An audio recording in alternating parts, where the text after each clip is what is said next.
Tonight, betrayed and violated. Victims of a widespread criminal network speak out.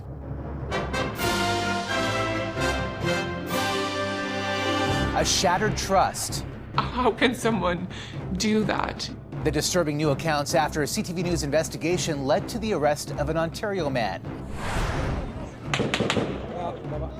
Canada summons Israel's ambassador after Israeli soldiers fire shots near a diplomatic delegation in the West Bank. It's totally unacceptable.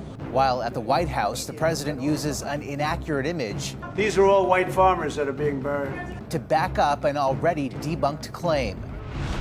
What's in Canada Post's new offer as the countdown to a strike looms. Our employees are scared. Our customers are frustrated. Plus, the TikTok trend sparking urgent warnings in classrooms. The currency of attention and validation. And from Canada's Steel City to NBA MVP.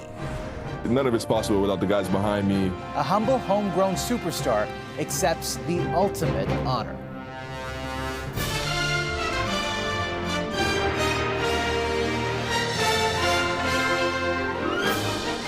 CTV National News with Omar Sachedina. Good evening. We are hearing tonight from the victims of a horrific online network we first told you about last night, involving men who allegedly drug their partners and share videos of their assaults around the world. Now, in another CTV News exclusive, two women are speaking out about their ex-boyfriend, who was also online friends with a man recently arrested in Hamilton, Ontario.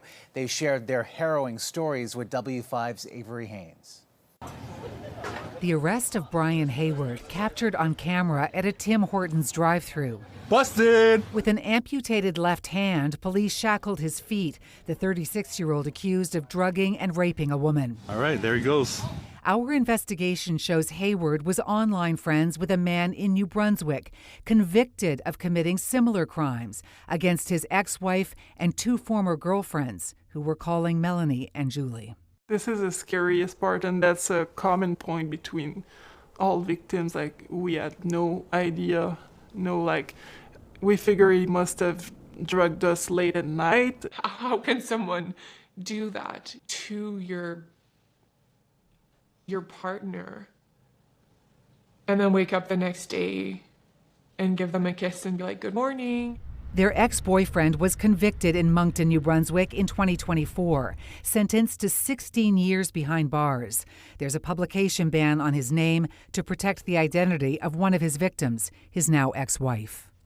The man posted videos of his crimes on a porn site. His account has not been taken down, and this shows just how connected this network is. By scouring his friend list, we found he was online friends with Brian Hayward, the man now behind bars in Hamilton. Hayward's account has about a dozen videos of women who appear unconscious. We alerted Hamilton police, and just days later, they arrested him, and in a news release say they seized his electronics and powerful drugs. The long list of charges relate to just one woman. Police are appealing for other potential victims to contact them. 20 ans pour chacun! Last year, the world was shocked by the case of Gisèle Pellico, the grandmother in France whose husband, for more than a decade, drugged her and invited dozens of rapists into their bedroom. The case was reported as an anomaly, yet our research shows it is not, and that there is a massive international network of men who work together to drug, rape, and record their unsuspecting wives and girlfriends. Avery Haynes, CTV News, Toronto. Canada has summoned the Israeli ambassador after shots were fired near Canadian delegates touring the occupied West Bank. A group of foreign delegates, including 4 Canadians, came under fire in Jenin today. The team is safe. Israel says the group deviated from an approved route, that it fired what it calls warning shots, and that it, quote, regrets the inconvenience. Prime Minister Mark Carney is demanding a full investigation. We expect a immediate explanation of what happened. It's totally unacceptable. It's some of many things that are totally unacceptable that's going on in the region. Meanwhile, Israel's Prime Minister Benjamin Netanyahu said today the war will continue until all parts of Gaza are under Israeli security control, though Israel remains open to a temporary ceasefire and hostage release deal. In Gaza, the UN says almost no aid that entered this week has reached Palestinians and that most of the supplies were stuck in a loading area because of the security situation. This follows mounting international pressure to allow essentials to reach people on the brink of starvation. Gaza's health ministry also says more than 80 people were killed today by Israeli strikes. Mark Carney confirmed this evening that Canada is in talks with the U.S. to participate in a missile defense program Donald Trump has dubbed the Golden Dome. And while the Prime Minister did not say how much Canada will contribute to the project, the U.S. President has pegged the price at $175 billion. CTV's Abigail Beeman on what the system could look like. The Golden Dome for America is a game changer. The Golden Dome, President Trump's comprehensive missile defense shield.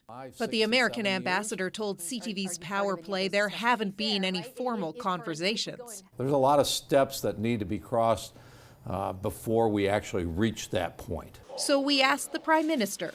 Should Canada take part in that project, and how much would you be willing to spend on that? It's something that we are looking at and something that has been discussed at a high level, but I'm not sure one negotiates on this. These are military decisions. The Golden Dome is based on Israel's Iron Dome, which protects the relatively tiny country from rockets and missiles. No physicist that I know believes it is possible to construct the kind of ballistic missile defense system that would protect the United States against all possible ballistic missile threats.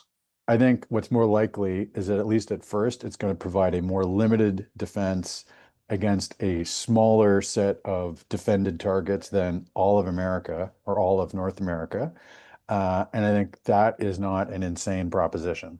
Defense experts CTV News spoke with believe a Golden Dome could be possible, starting by protecting the most important places and infrastructure first.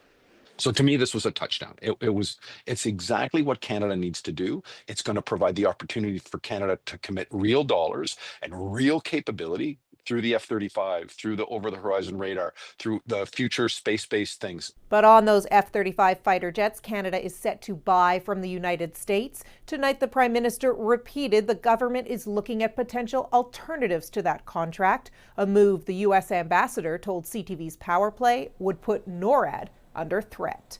Omar? All right, Abigail, thank you for this tonight. The Canada-U.S. relationship was also front and center at a meeting in Banff where Canada's finance minister met with the U.S. Treasury Secretary, touting what he calls progress between the two countries. The meeting of top finance officials from the world's largest economies, setting the stage for another critical meeting in a matter of weeks, also in Alberta. Here's CTV's Rachel Aiello. Benvenuto in Canada. Warm welcomes for the leaders of some of the world's largest economies. Finance Minister François-Philippe Champagne and Bank of Canada Governor Tiff Macklem are hosting their G7 counterparts for talks about growth and security. All right, let's go to work. While U.S. President Donald Trump's tariffs aren't explicitly on the agenda, they're looming large over the Rocky Mountain Summit. U.S. Treasury Secretary Scott Bessent is in town for these talks and had a private pre-dinner sit-down tonight with the finance minister. We get along very well. Yeah. We get along very well. So we had a lot to discuss, and we took the time to discuss a number of issues. Back in Ottawa, the new U.S. ambassador said a new deal could be reached as soon as July. We can come together with a deal that gives Canada the lowest tariffs of any country that America negotiates an agreement with. Meanwhile, Mark Carney's lead minister on the file, Dominic LeBlanc, is back down in D.C. as the Prime Minister said his government is fighting to get the best trade deal. We will take all the time necessary, but not more, to do so. Speaking before the summit kicked off, Champagne said his mission is to find common ground with the U.S. and other nations. These countries very much want to find areas of commonality with the U.S., even amidst the disagreements they're having with Donald Trump. One area where Canada is hoping the G7 leaders can present a united front is helping Ukraine rebuild. The Ukrainian finance minister is taking part in the summit, even though his country isn't in the G7. Neither is Russia, but today, Trump said it would be better if they were, making it a G8. Because if Russia was in, you probably wouldn't have this war. Tomorrow, we'll learn what the G7 finance ministers were able to agree on. And the stakes are high for Canada, as what comes out of this meeting will set the stage for next month's G7 Leader Summit, which Trump is set to attend. Rachel Aiello, CTV News, Banff. South Africa is hosting the G20 summit in November, and today its president was part of another extraordinary confrontation with his American counterpart inside the Oval Office for the world to see. Here's CTV's Adrian Gabriel on the latest clash. Death. Death. Described as another Oval Office ambush. No. Do allow them to take land. Nobody can take land. South Africa's President Cyril Ramaphosa was forced to go on the defensive as President Donald Trump repeated debunked theories that a genocide is taking place against white farmers in the African nation. And then when they take the land, they kill the white farmer. With South African-born billionaire Elon Musk in attendance, Trump made his case, calling for the lights to be dimmed so he could play a video montage of troubling statements made by political opposition leaders. A revolution demands that at some point there must be killing. Ramaphosa pushed back, saying the video featured fringe political leaders in South Africa. People who do get killed, unfortunately through criminal activity, are not only white people. Majority of them are black people. Trump also referenced a stack of printed articles as proof, holding up a specific story. Here's burial sites all over the place. These are all white farmers that are being buried. Though CTV News has uncovered that the article Trump is referencing as proof of graves full of white farmers in South Africa is actually this blog post published in February on so-called African tribalism. The photo featured in the blog isn't from South Africa. It's a screen grab of a video that was taken in the Democratic Republic of Congo in April. Look, this is a story recent. The Trump administration has sharply criticized an expropriation law recently enacted in South Africa, which aims to reverse historic racial inequities. During apartheid, blacks were forcibly dispossessed of their properties. Today, some 3 decades after the end of apartheid, blacks, who make up more than 80% of the country's population, own around 4% of the nation's private land. While the U.S. has suspended a number of refugee programs around the world, dozens of Afrikaner refugees arrived in the United States last week after having their applications fast-tracked by the White House amid claims of widespread seizures of white-owned land, despite evidence that such claims are unfounded. Omar. All right, Adrian, thank you. Here at home, thousands of Bell Canada customers were knocked offline today after a widespread outage in Ontario and Quebec. Users began reporting disruptions around 9:30 a.m. and Bell, the parent company of CTV, says services were restored as of 11 a.m. The company added, "We conducted an update this morning that impacted some of our routers. We rolled back the update once we realized the issue and quickly restored services." Bell says it's conducting a full review. There's a new offer on the table from Canada Post, but the union only has until Friday's midnight deadline to consider it and make a decision. CTV's Michael Couture now on the growing prospect of another postal strike. Mike, what can you tell us? Omar, the union was ready to suspend the strike threat for 2 weeks while it looks over this offer. But Canada Post refused, saying after 2 years of negotiations, it's time to get a deal done. That new global offer tabled today contains a nearly 13.6% wage increase over 4 years, plus 6 additional personal days for each employee. The company also backed off changes to the pension plan, but Canada Post is not budging on using part-time employees to work weekends. When you're delivering parcels, the volumes fluctuate on a daily basis. So we need to add some more flexibility into that and have a more healthy full-time, part-time mix. We don't have that today, and that means we can't provide affordable, convenient weekend delivery. Now, the union insists those jobs should be full-time workers. However, management says that would add significant costs. Now, a report by the Industrial Inquiry Commission last week said Canada Post is facing an existential crisis and is effectively insolvent. The union says it's the result of what it calls years of mismanagement, and representatives feel like they don't have enough time to examine this new offer. It's something that the national union needs to see if it would be ratifiable Our letter carriers will be, the whole lifestyle, the whole work of the letter carrier will be changed. I don't think it's going to work.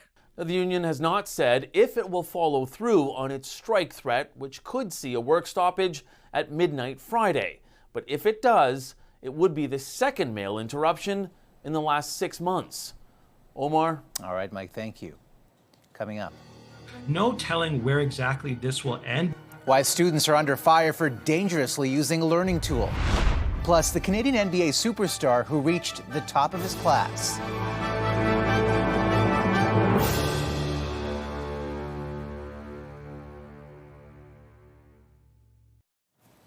A landslide in central Quebec opened up a massive hole, sending a home plunging 25 meters to the bottom. A man escaped just minutes before the house was swept down, and residents of 3 other homes were urgently rushed out of the area. One official says rain could have been a factor, but it's still too early to determine a cause. The area is prone to landslides where a lot of the soil is clay. And staying in Quebec, a criminal investigation has been opened up a day after a 31-year-old man was killed in a construction site collapse. Police are trying to determine if negligence played a role. 3 others were injured. And a Saskatchewan man, 48-year-old Richard Dyke, has been sentenced to 17 years in prison for historical sex crimes involving children at daycares. He was convicted of sexually abusing minors over the course of 2 decades. Dozens of victims have been identified, some as young as 18 months to 17 years of age. A TikTok prank that's becoming a trend in the United States is also showing up in some Canadian classrooms. It involves students deliberately destroying their laptops, and it's prompting urgent warnings. Here's CTV's Kathy Lee on the so-called Chromebook challenge. Dangerous curiosity mixed with recklessness. A new social media trend is spreading and sparking safety concerns. It's called the Chromebook Challenge. Unfortunately, this is something that's going viral for all the wrong reasons. Students are reportedly sticking objects like paper clips and staples into charging ports of their school laptop.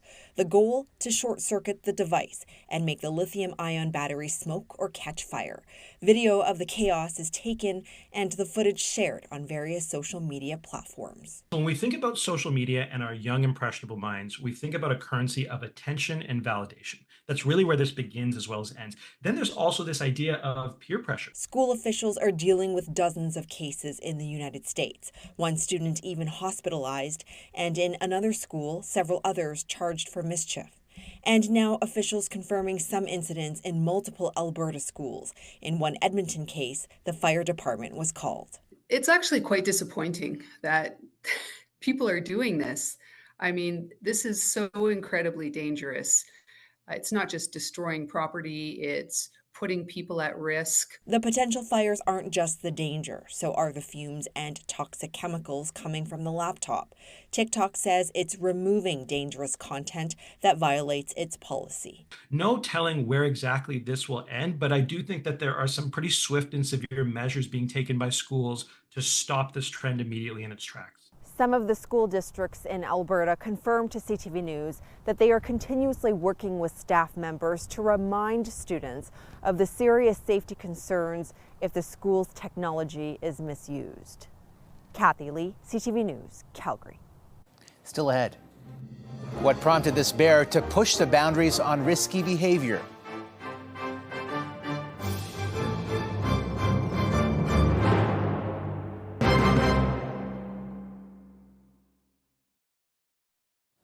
A Canadian superstar has received the NBA's top honor. Shai Gilgeous-Alexander has been voted the league's most valuable player.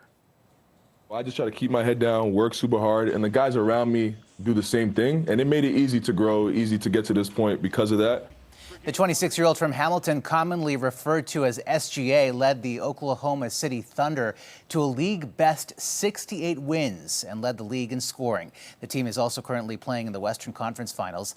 SGA is the second Canadian to win the award after 2-time MVP Steve Nash. And late tonight, a touching moment as Gilgeous-Alexander thanked his wife, Haley Summers. You were the first person to show me what love really meant.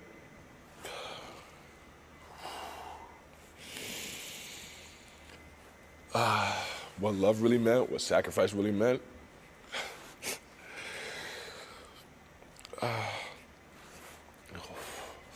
and I can't wait to spend the rest of this journey called life with you. So thank you for everything. I wouldn't be the man I am, I wouldn't be the player I am, I wouldn't be the father I am without you, but thank you for that.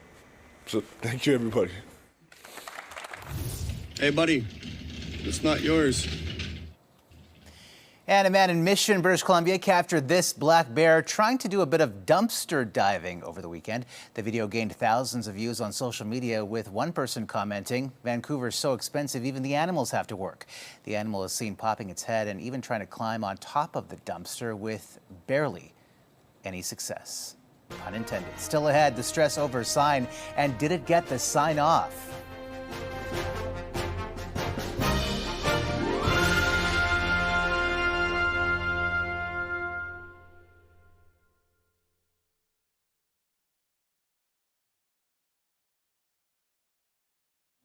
Iconic signs are proven people magnets and a draw for selfie seekers around the world.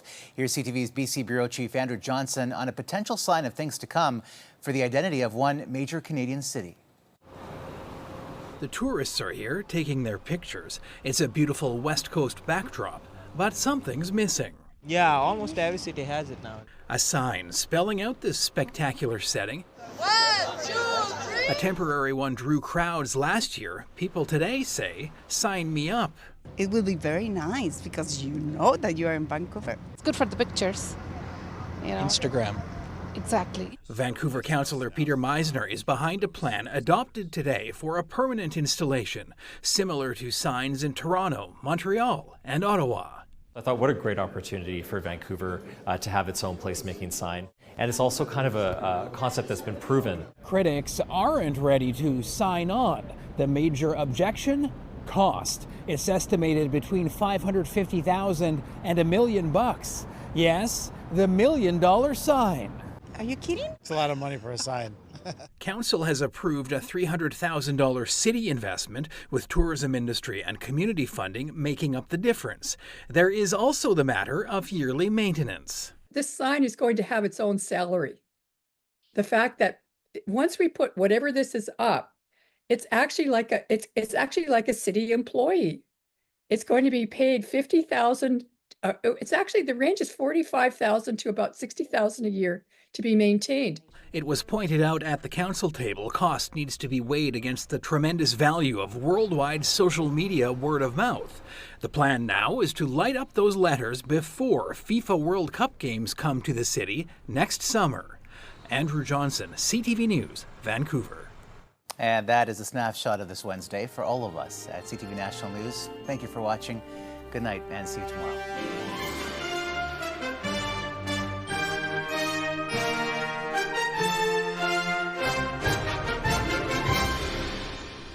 CTV National News, Canada's #1 newscast.